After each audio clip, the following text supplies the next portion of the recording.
I pondered upon this for weeks. Eventually, I made a decision. I'm going to use these damn sleepless nights. I need to put them to use. I'm wasting away here. I need a subject, and I will find one. This subject which has forever eluded my canvas.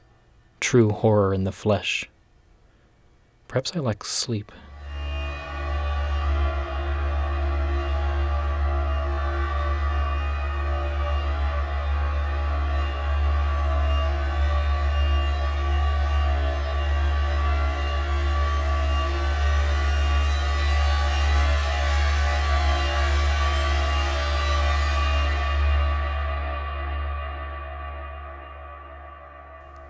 Forget it. A drink, and then I'm off to find my subject at last.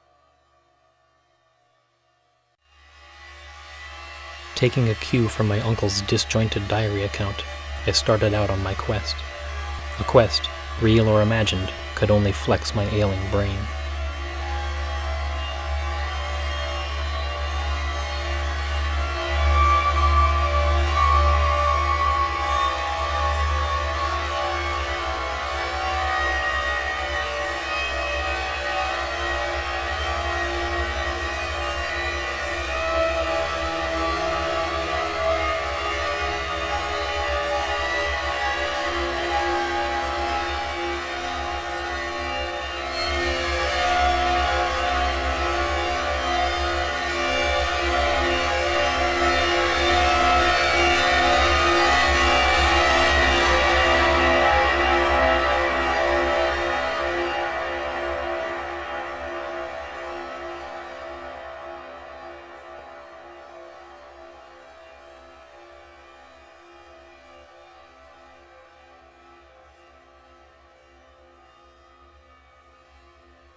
"3 months, and nothing.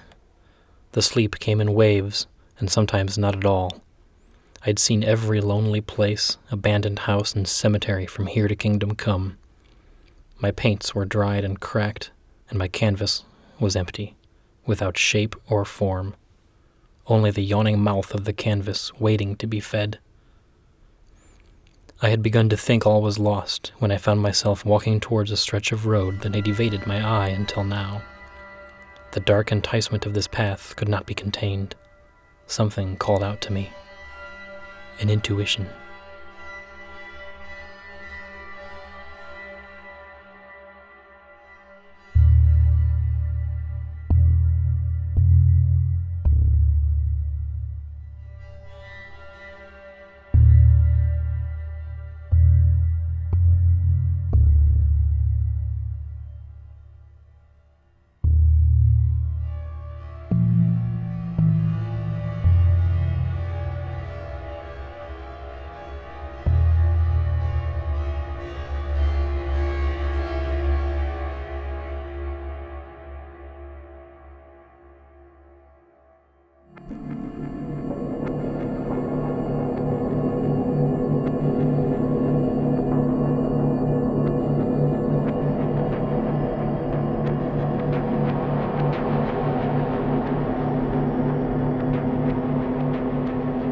made my way down a slight decline of stairs and found myself in the empty husk of a decrepit and crumbling warehouse on the furthest reaches of the city.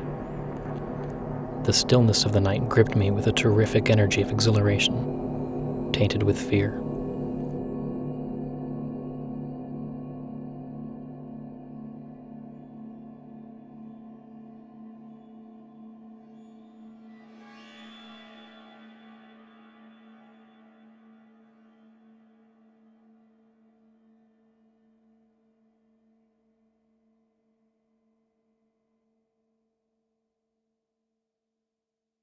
As I walked further into the ruin, I found that the silence pushed along with me, hushing the wind and all scurries of life therein. I stopped, and all I heard was the beating of my heart.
The lantern that I brought cast little light upon my subject, neither enough to allow the creature's form to be sketched on canvas, nor enough for a photograph.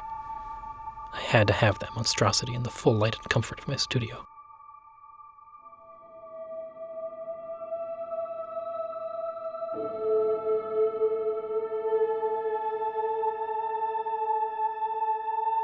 I became mesmerized and entranced. Between gasps of breath and mouthfuls of red, dripping meat, the creature told short, muted stories about a time before my kind had come, before the roads, the electric lights, and crowds, a time when the prey knew its predator and respected it. It spoke in riddles, and sometimes would trail off into bizarre gibberish that only faintly resembled language.